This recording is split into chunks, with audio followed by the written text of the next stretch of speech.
He fights for truth, justice, and your preferred pronouns. The new Superman is going woke. You know what it says on his cape?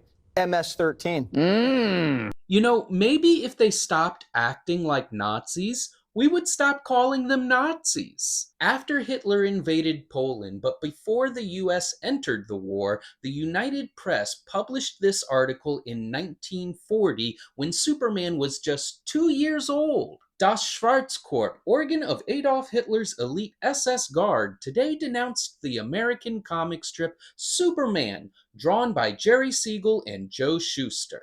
You see, just a few months earlier, the editor of Look magazine asked the creators of Superman to imagine how he would, with his impenetrable moral code, solve the conflict in Europe. And it turns out Nazi Germany wasn't too fond of Superman's solution. And just like we see today, they resorted to dehumanizing insults, calling Jerry Siegel a Colorado beetle, accusing him of sowing division and hate, and giving him childish names such as Jerry Siegelack.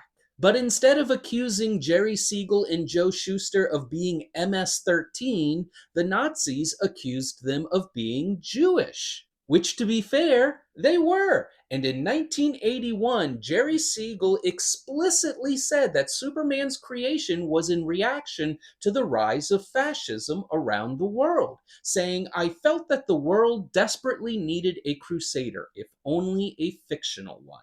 On top of that, we've said for a long time now that if Jesus did come back today, he would be public enemy number one for the far right. So, given the similarities between the Man of Steel and Jesus, this attack on Superman is just proof in the pudding. As Stephen Skeleton, the author of The Gospel According to the World's Greatest Superhero, puts it, Superman's story goes something like this. From above, a heavenly father sends his only son to save the earth. When he comes down to earth, he'll be raised by two parents, who originally had the names Mary and Joseph. At age 30, Superman will embark on his public mission. This is the same age as Christ. And then Superman will, in his mission as ministry, fight for truth and justice, two fundamental biblical principles to base a mission on. And he even comes back to life after being killed off in 1992's The Death of Superman. So if you ever find yourself demonizing Superman and calling him woke, you might be on the wrong side of history.